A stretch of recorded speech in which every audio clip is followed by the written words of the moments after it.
The imaging process in making and keeping friends. How do you conduct your life so that people are drawn to you? How do you get people to have a favorable attitude toward you?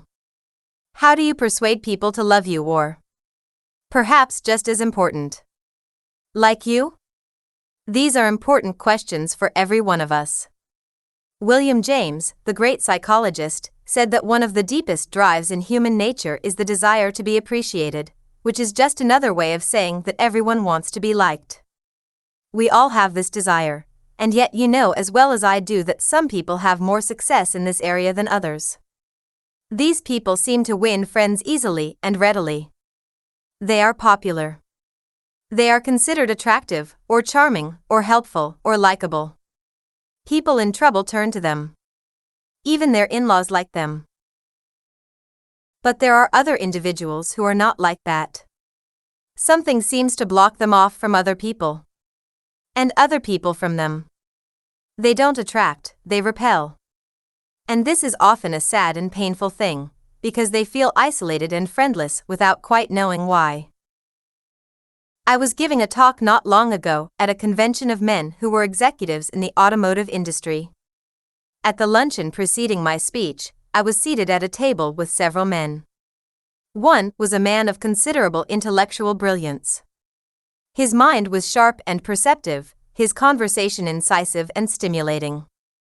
Yet there was a certain something that kept me from really being drawn to him. Later I asked one of his associates about him.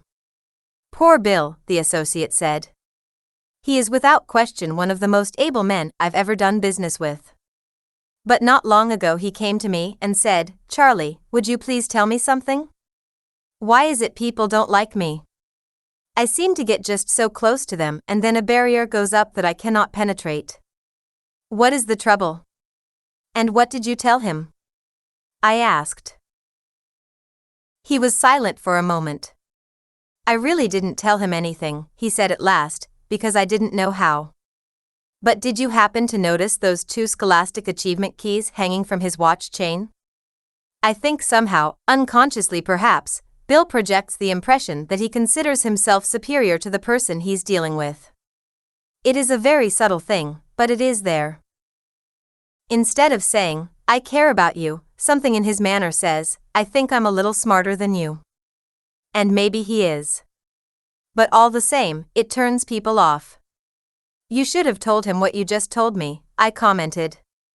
'You would have been doing him a favor. He might have put those academic keys away and started projecting a different image. So if you ever get another opening.' 'You're right,' he said thoughtfully. 'I will keep it in mind. Suppose you feel that someone dislikes you and that therefore you have grounds for disliking him. What should you do about it? The first and most advisable thing to do is take a long, dispassionate look at yourself. 2,000 years ago, Jesus Christ put the essence of the whole thing into one short sentence: you must love your neighbor as yourself. Are you hypersensitive, suspicious, quarrelsome, wary, hostile, aggressive, contentious? You will never like your neighbor, because you don't like yourself. Are you quick-tempered, jealous, demanding, complaining? Same problem. If you want to associate on a good, friendly, normal, creative level with other people, you have to do a job on yourself. Until you like yourself. Imaging can help, because you can zero in on a character flaw and then picture yourself acting in the opposite manner. Take anger, for example. An extremely unpleasant characteristic, almost guaranteed to cause you to lose friends and make enemies. Suppose you know you have a quick temper. A short fuse, as they say. When something ignites it, hold a picture in your mind of yourself calmly extinguishing it. Or if you can't completely extinguish it, at least delay it. Very often the best cure for anger is delay. Some years ago, I was asked to serve on a committee that was set up to study ways in which religious organizations could further the cause of world peace. A meeting was held, and it was certainly the most unpeaceful committee meeting I have ever attended. Several of the members had very firm ideas about the subject of peace, and if those ideas weren't accepted, they got very hostile about it. It became a superheated meeting. Voices were raised. Tables were pounded. Then one man rose and, with an air of great deliberation, took off his jacket, undid his tie, and lay down on a couch that was there in the office. Discussion ceased abruptly as we all stared at the man. Somebody asked, "What's the matter? Aren't you feeling well?" "I'm feeling fine," the man said. "I just noticed I was getting mad, that's all. And I have found that it is difficult to get mad lying down." He went on to give a little lecture on how keeping the body relaxed keeps emotions under control. He spoke in a very low voice. "Speak up," somebody said. "We can't hear what you are saying." "That is the trouble with this meeting," the man on the couch said. "Too much speaking up too loudly. You can't argue in a whisper." Then he drew attention to his hands, which were resting limply with fingers spread and relaxed. He said, "I've noticed that when I get mad my fingers get tense, and before you know it I've clenched my fist. So I picture myself like this, with my fingers uncurled. With my fingers relaxed, it is very hard to get mad." Well, I never did forget that man. He imaged himself out of a state of hostility and aggressiveness, and he carried the rest of us right along with him. Another unlovely and unlovable quality is irritability, which often seems to be a combination of exasperation and impatience. The other day, while waiting to make a telephone call in a crowded airport where all the phones were in use, I noticed a distinguished-looking, silver-haired man in one of the booths, trying to put through a call. He got a busy signal half a dozen times. And what did this great executive do? He slammed the phone down so hard that it bounced off the hook and ricocheted around the booth on the end of its wire, an exhibition of plain, unadulterated infantilism. We're all subject to exasperating happenings, from a broken shoelace to a friend who forgets a lunch date with you. There is a text, the 21st chapter of Luke, verse 19, that I like to repeat to myself under such circumstances: "In your patience possess ye your souls." If you practice spiritual patience, you can rise above these inevitable annoyances. You can block them out, bring them under mental control. You have to decide who is going to call the shots, you or the annoyance. Patience through prayer and a quiet attitude is the best way. When someone rubs you the wrong way. What if some person rubs you the wrong way? Here again, it is possible to learn to have an objective, scientific, dispassionate attitude.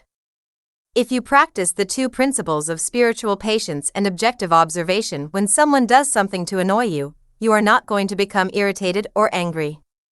You are going to react as a scientist. A scientist is an objective, disciplined person who wants to know the causes behind circumstances. He reacts dispassionately, that is, without heat. So, acting as a scientific observer of the person whose actions annoy you, you will say to yourself, "I wonder what emotional conflict he has? What trouble is there in his life? Is he driven by some frustration or defeat?" Your reaction will be scientific and objective rather than emotional. You may even find yourself trying to help him solve his problem instead of resenting him. I'll admit this requires greatness of spirit, because the natural tendency is to hit back.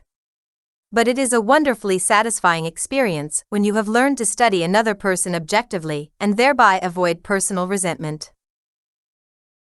Suppose you're having a disagreement with your wife, as we all do from time to time. Suppose she is being a real problem, or so you think. Try sitting and looking at her in a calm and pensive manner. This may be difficult, because if she is very annoyed with you, she will say, "Why are you looking at me that way?" "I'm studying you," you will say. "You used to be the greatest, sweetest girl.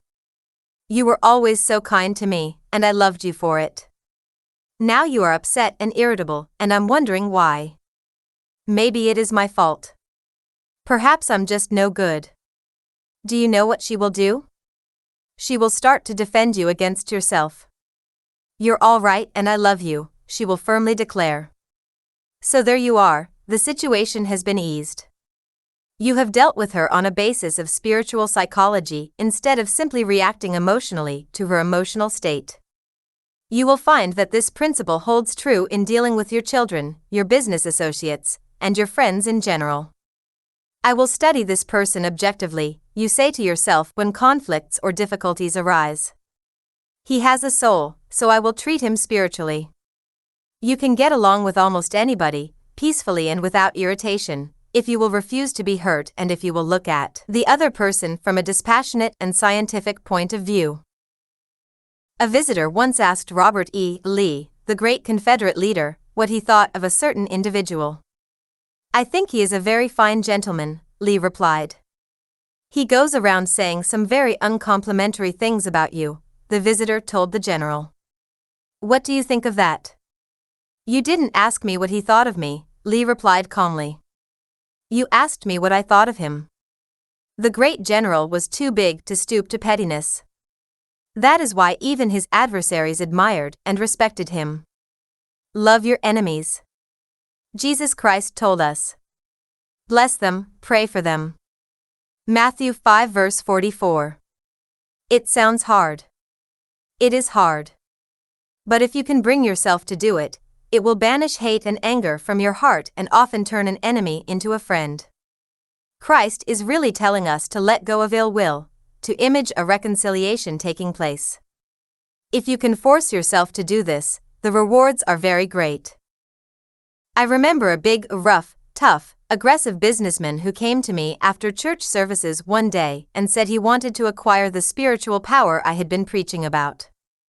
It sounded good to him. How could he get it? I listed the conventional answers to such questions and he went away, saying he would do as I suggested. But a few weeks later he reappeared, saying that nothing worked. He prayed, he had read the Bible, he had cleaned up some dubious areas of his life, but he still had no feeling of spiritual power and he wanted to know what was wrong. This time I talked to him in depth, and gradually it became apparent that his mind was full of hate and resentment for some of his business competitors. He was a big man and it was a big hatred. As a spiritual doctor, I knew what he had to do if he wanted to have the power he was seeking, but I also knew that he was going to balk at the prescription, and he did. Our conversation went approximately like this: "There is an answer, if you want it and have what it takes to go for it," I said. "Of course I want it." "What is it?" "You have to love these competitors of yours." "What?" "You have to love them." "Are you crazy? Did you ever see those fellows?" "No, I never saw them." "But the Bible says you have to love your enemies." "That is asking too much. It's impossible." "I thought you wanted spiritual power." "I do." "I thought we agreed that I was the doctor." "You are." "All right, I prescribe that you love them." "How do I love them if I hate them?" "I'll tell you what to do, and it won't be easy. Every day, 3 times a day, you have to ask the Lord to help those fellows and love those fellows and give them a bigger year in business than you have yourself." "I refuse to do it," he shouted. Well, I told him, if you want to have spiritual power, you've got to do it. I knew one thing about this man: if he made a promise, he would keep it, and he finally assented grudgingly. About 10 days later, he came back and told me what had happened. "I went home," he said, "and tried to pray for those so-and-sos, and I just could not do it. When I got up the next morning I couldn't do it, and I couldn't do it at noontime. But that night I knew I had to do it. Or break my promise to you. So I knelt down and said, 'Lord, bless those fellows.' And I named each one. And give them a bigger business this year than you give me." Then I stopped and looked up and said, "Lord, don't pay any attention to me, I don't mean a word of it." I could hardly keep from laughing out loud. I knew the Lord must like a fellow like this one. "But," he went on, "I finally said, 'Okay, Lord, I don't mean it, but I wish you would make me mean it.' So I struggled on all week like that, and finally last night a wonderful thing happened. While I was praying, all of a sudden it seemed as if a great hand came down and took away from my mind this heavy weight that has been there, and I want to tell you that today I am bursting with happiness." Of course he was. He did what the Lord told us all to do, and the result was real and wonderful happiness. Help people to like themselves. That man finally made friends with himself. And when that happened, he could love his neighbor. So that is the first step in making friends and keeping them. Get yourself straightened out. And what is the second step? It is helping your neighbor think more highly of himself. If you can just do that, you will never have to look around for friends. They will come to you. They will flock to you. You will need a stick to keep them away. Lord Chesterfield, that wise Englishman, knew this. In his famous letters to his son, he said something like this: "My son, here is the way to get people to like you. Make every person like himself a little better, and I promise that he or she will like you very much." That is profoundly true. Do you remember that earlier in the book I told about the professor at college who reprimanded me so severely and told me to improve my performance? Why do I remember him after all these years and love him still, although I was angry at the time? Because he saw a better me inside me, and proceeded to drag it out. He made me perform better, and when I did, I liked myself better, and I came to love the man who was responsible, even though it was a rough process. Emerson put it well in one of his memorable sentences: "Our chief want in life is someone who shall make us do what we can." That is indeed the function of a friend. Do you lack friends? Take an acquaintance, or several acquaintances, study them a bit, then select their best attribute and praise them for it. This doesn't mean fulsome or insincere flattery. It means a fair and friendly recognition of something worthwhile in them. That recognition will increase their self-esteem. And they will eagerly give their friendship to the person who does that for them. Everywhere you go, you will find people who are not living up to the best in themselves. People love to have this best element recognized and coaxed out of them. Sometimes, to be sure, they resist. It is a paradox: they want the best drawn out of them and yet they don't. I see this quite often when I'm preaching, and what is preaching but an effort to draw the best out of people? Some members of the congregation come to church because they know they need to be improved, and yet they hold back as if saying, "Well, get it out of me if you can." Finally, if their lives are improved, it isn't the minister who does it. It is Jesus Christ, whose servant the minister tries to be. And that is one of the many reasons people love Jesus. He brings the best out of them and is therefore their best friend. Another simple but basic way to make friends is to help people, not just when they ask for help but also when you see that they need it. I remember reading a newspaper story about a filling station operator named Sam. With winter coming on, somebody sold Sam a snowplow, the kind you attach to the front of a car.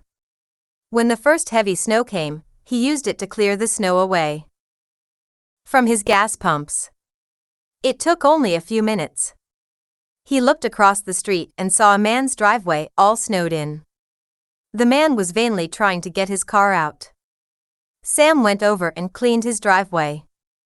Then he went on to the next house. Soon he had cleaned out the driveways of 29 houses. Now where do you think all those people went the next time they needed gas? They went to see their friend Sam, of course. Later on, the story said, the Small Businessmen's Association had a meeting in Washington to study methods and techniques of successful salesmanship.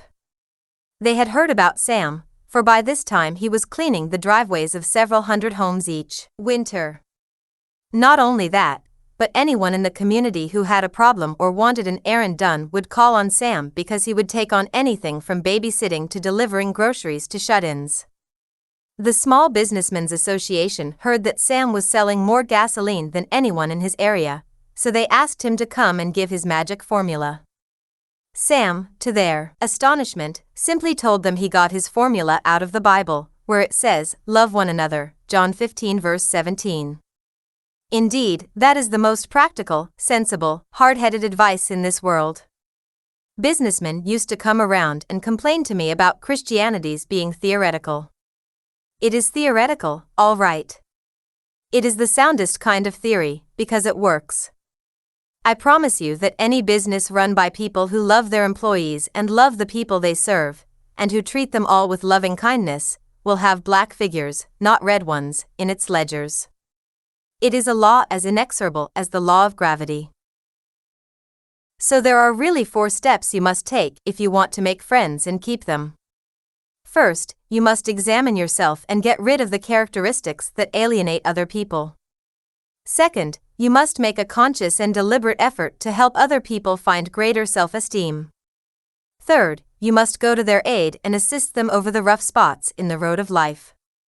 Fourth, and most important of all, you must love them, genuinely love them. People love you when you love them. Human beings always know when you love them. And they respond with love. That is the ultimate basis of friendship. That is what binds people together and holds them together. One of our most beloved entertainers, Will Rogers, used to say he never met a man he didn't like, which guaranteed him endless friends, because no one could be found who didn't like Will Rogers. I once knew a quiet and likable man named Charlie who ran a grocery store in Pawling, New York, the small town where Ruth and I own an old 1830 farmhouse. Pawling has a population of maybe 4,000 people. Charlie ran a chain grocery store for about 20 years, and then the company withdrew from the town. Charlie spoke to me and asked, "Do you think I could run a store on my own? I don't have much capital, but the company said I could have the equipment, and they would give me an inventory to start with." "Sure you can," I said. I knew that Charlie loved people, and that people loved him. So he took the store, and the day after it opened I went in, and Charlie and I went into one of the back rooms and sat there among the cracker barrels and cartons, and Charlie said, "I want to dedicate this store to God." So he and I had a prayer of dedication. Later, I used to watch him wait on people. One afternoon a woman came in looking tired and worn. Charlie said to her, "Mary, I'm glad you bought some of that cheese. That is a great New York State cheese, and I know what a good cook you are. Your husband and children are going to have a wonderful supper tonight. Macaroni and cheese cooked by loving hands, you can't beat that."